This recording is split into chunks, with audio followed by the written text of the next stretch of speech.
The Wishing Table, the Ass, and the Cudgel. There was once upon a time a tailor who had 3 sons and only one goat. But as the goat supported the whole of them with her milk, she was obliged to have good food and to be taken every day to pasture. The sons therefore did this in turn. Once the eldest took her to the churchyard where the finest herbs were to be found, and let her eat and run about there. At night, when it was time to go home, he asked, "Goat, hast thou had enough?" The goat answered, "I have eaten so much, not a leaf more I'll touch. Meh, meh." "Come home then," said the youth, and took hold of the cord round her neck, led her into the stable, and tied her up securely. "Well," said the old tailor, "has the goat had as much food as she ought?" "Oh," answered the son, "she has eaten so much, not a leaf more she'll touch." But the father wished to satisfy himself, and went down to the stable, stroked the dear animal, and asked, "Goat, art thou satisfied?" The goat answered, "Wherewithal should I be satisfied? Among the graves I leapt about, and found no food, so went without. Meh, meh." "What do I hear?" cried the tailor, and ran upstairs and said to the youth, "Hollo, thou liar, thou saidst the goat had had enough, and thou hast let her hunger." And in his anger he took the yard measure from the wall and drove him out with blows. Next day it was the turn of the second son, who looked out for a place in the fence of the garden, where nothing but good herbs grew, and the goat cleared them all off. At night, when he wanted to go home, he asked, "Goat, art thou satisfied?" The goat answered, "I have eaten so much, not a leaf more I'll touch. Meh, meh." "Come home then," said the youth, and led her home and tied her up in the stable. "Well," said the old tailor, "has the goat had as much food as she ought?" "Oh," answered the son, "she has eaten so much, not a leaf more she'll touch." The tailor would not rely on this, but went down to the stable and said, "Goat, hast thou had enough?" The goat answered, "Wherewithal should I be satisfied? Among the graves I leapt about, and found no food, so went without. Meh, meh." "The godless wretch," cried the tailor, "to let such a good animal hunger," and he ran up and drove the youth out of doors with the yard measure. Now came the turn of the third son, who wanted to do the thing well, and sought out some bushes with the finest leaves, and let the goat devour them. In the evening, when he wanted to go home, he asked, "Goat, hast thou had enough?" The goat answered, "I have eaten so much, not a leaf more I'll touch. Meh, meh." "Come home then," said the youth, and led her into the stable, and tied her up. "Well," said the tailor, "has the goat had a proper amount of food?" "She has eaten so much, not a leaf more she'll touch." The tailor did not trust to that, but went down and asked, "Goat, hast thou had enough?" The wicked beast answered, "Wherewithal should I be satisfied? Among the graves I leapt about, and found no food, so went without. Meh, meh." "Oh, the brood of liars!" cried the tailor, "each as wicked and forgetful of his duty as the other. Ye shall no longer make a fool of me." And quite beside himself with anger, he ran upstairs and belabored the poor young fellow so vigorously with the yard measure that he sprang out of the house. The old tailor was now alone with his goat. Next morning he went down into the stable, caressed the goat, and said, "Come, my dear little animal, I will take thee to feed myself." He took her by the rope, and conducted her to green hedges and amongst milfoil, and whatever else goats like to eat. "There, thou mayst for once eat to thy heart's content," said he to her, and let her browse till evening. Then he asked, "Goat, art thou satisfied?" She replied, "I have eaten so much, not a leaf more I'll touch. Meh, meh." "Come home then," said the tailor, and led her into the stable, and tied her fast. When he was going away, he turned round again, and said, "Well, art thou satisfied for once?" But the goat did not behave the better to him, and cried, "Wherewithal should I be satisfied? Among the graves I leapt about, and found no food, so went without. Meh, meh." When the tailor heard that, he was shocked, and saw clearly that he had driven away his 3 sons without cause. "Wait, thou ungrateful creature," cried he, "it is not enough to drive thee forth, I will mark thee so that thou wilt no more dare to show thyself amongst honest tailors." In great haste he ran upstairs, fetched his razor, lathered the goat's head, and shaved her as clean as the palm of his hand. And as the yard measure would have been too good for her, he brought the horsewhip, and gave her such cuts with it that she ran away in violent haste. When the tailor was thus left quite alone in his house, he fell into great grief, and would gladly have had his sons back again, but no one knew whither they were gone. The eldest had apprenticed himself to a joiner, and learnt industriously and indefatigably, and when the time came for him to go travelling, his master presented him with a little table which had no particular appearance, and was made of common wood, but it had one good property. If anyone set it out and said, "Little table, spread thyself," the good little table was at once covered with a clean little cloth, and a plate that was there, and a knife and a fork beside it, and the dishes were boiled meats and roasted meats, as many as there was room for, and a great glass of red wine shone so that it made the heart glad. The young journeyman thought, "With this thou hast enough for thy life," and went joyously about the world, and never troubled himself at all whether an inn was good or bad, or if anything was to be found in it or not. When it suited him, he did not enter an inn at all, but either on the plain, in a wood, a meadow, or wherever he fancied, he took his little table off his back, set it down before him, and said, "Cover thyself," and then everything appeared that his heart desired. At length he took it into his head to go back to his father, whose anger would now be appeased, and who would be now willingly receive him with his wishing table. It came to pass that on his way home he came one evening to an inn which was filled with guests. They bade him welcome, and invited him to sit and eat with them, for otherwise he would have difficulty in getting anything. "No," answered the joiner, "I will not take the few bites out of your mouths. Rather than that, you shall be my guests." They laughed, and thought he was jesting with them. He, however, placed his wooden table in the middle of the room, and said, "Little table, cover thyself." Instantly it was covered with food, so good that the host could never have procured it, and the smell of it ascended pleasantly to the nostrils of the guests. "Fall to, dear friends," said the joiner, and the guests, when they saw that he meant it, did not need to be asked twice, but drew near, pulled out their knives, and attacked it valiantly. And what surprised them the most was that when a dish became empty, a full one instantly took its place of its own accord. The innkeeper stood in one corner and watched the affair. He did not at all know what to say, but thought, "Thou couldst easily find a use for such a cook as that in thy kitchen." The joiner and his comrades made merry until late into the night. At length they lay down to sleep, and the young apprentice also went to bed, and set his magic table against the wall. The host's thoughts, however, let him have no rest. It occurred to him that there was a little old table in his lumber room which looked just like the apprentice's, and he brought it out quite softly and exchanged it for the wishing table. Next morning the joiner paid for his bed, took up his table, never thinking that he had got a false one, and went his way. At midday he reached his father, who received him with great joy. "Well, my dear son, what hast thou learned?" said he to him. "Father, I have become a joiner." "A good trade," replied the old man. "But what hast thou brought back with thee from thy apprenticeship?" "Father, the best thing which I have brought back with me is this little table."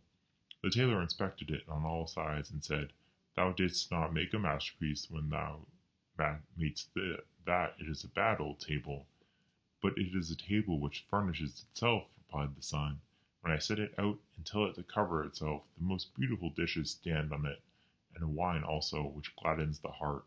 Just invite all our relations and friends, that they shall refresh and enjoy themselves for once, for the table will give them all they require." When the company was assembled, he put his table in the middle of the room, and said, "Little table, cover thyself." But the little table did not bestir itself, and remained just as bare as any other table which did not understand language. Then the poor apprentice became aware that his table had been changed, and was ashamed at having to stand there like a liar. The relations, however, mocked him, and were forced to go home without having eaten or drunk. The father brought out his patches again, and went on tailoring, but the son went to a master in the craft. The second son had gone to a miller, and had apprenticed himself to him. When his years were over, the master said, "As thou hast conducted thyself so well, I will give thee an ass of a peculiar kind, which neither draws a cart nor carries a stick." "To what use is he put, then?" asked the young apprentice. "He lets gold drop from his mouth," answered the miller. "If thou settest him on a cloth, and say it, 'Bricklebrit,' the good animal will drop gold pieces for thee." "That is a fine thing," said the apprentice, and thanked the master, and went out into the world. When he had need of gold, he had only to say, "Bricklebrit," to his ass, and it rained gold pieces, and he had nothing to do but pick them off the ground. Wheresoever he went, the best of everything was good enough for him, and the dearer the better, for he had always a full purse. When he had looked about the world for some time, he thought, Thou must seek out thy father. If thou goest to him with the gold ass, he will forget his anger, and receive thee well. It came to pass that he came to the same public house in which his brother's table had been exchanged. He led his ass by the bridle, and the host was about to take the animal from him and tie him up, but the young apprentice said, Don't trouble yourself, I will take my grey horse into the stable and tie him up myself too, for I must know where he stands. This struck the host as odd, and he thought that a man who was forced to look after his ass himself could not have much to spend. But when the stranger put his hand in his pocket and brought out 2 gold pieces, and said he was to provide something good for him, the host opened his eyes wide and ran and sought of the best he could muster. After dinner the guest asked what he owed. The host did not see why he should not double the reckoning, and said the apprentice must give 2 more gold pieces. He felt in his pocket, but his gold was just at an end. Wait an instant, sir host, said he, I will go and fetch some money. But he took the tablecloth with him. The host could not imagine what this could mean, and being curious, stole after him.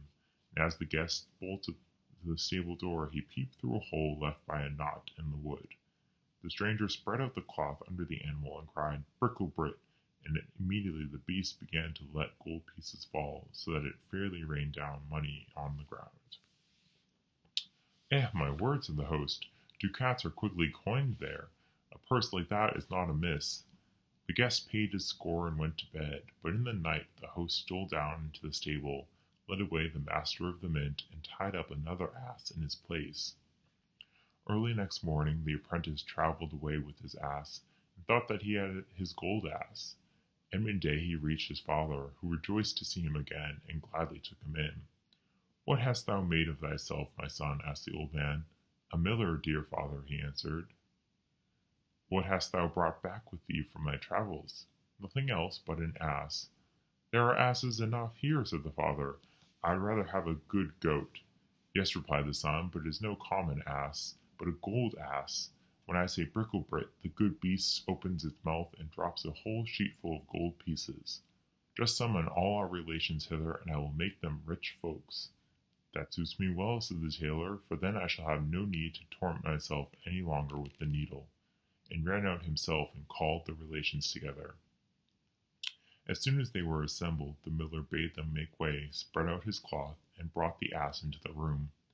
Now watch, said he, and cried, Brickle-Brit, but no gold pieces fell, and it was clear that the animal knew nothing of the art, for every ass does not attain such perfection. Then the poor miller pulled a long face, saw that he was betrayed, and begged pardon of the relatives, who went home as poor as they came. There was no help for it. The old man had to betake him to his needle once more, and the youth hired himself to a miller. The third brother had apprenticed himself to a turner, and as that is skilled labor, he was the longest in learning. His brothers, however, told him in a letter how badly things had gone with them, and how the innkeeper had cheated them of their beautiful wishing gifts on the last evening before they reached home. When the turner had served his time, and had set out on his travels, as he had conducted himself so well, his master presented him with a sack, and said, There is a cudgel in it. I can put on the sack, said he, and it may be of a good service to me, but why should the cudgel be in it? It only makes it heavy. I will tell thee why, replied the master. If anyone has done anything to injure thee, do but say, Out of the sack, Cudgel, and the cudgel will leap forth among the people and play such a dance on their backs that they will not be able to stir or move for a week, and it will not leave off until thou sayest, Into the sack, Cudgel. The apprentice thanked him and put the sack on his back, and when anyone came too near him and wished to attack him, he said, Out of the sack, Cudgel, and instantly the cudgel sprang out and dusted the coat or jacket of one after the other on their backs, and never stopped until it had stripped it off them, and it was done so quickly that before anyone was aware it was already his own turn. In the evening the young turner reached the inn where his brothers had been cheated. He laid his sack on the table before him and began to talk of all the wonderful things which he had seen in the world.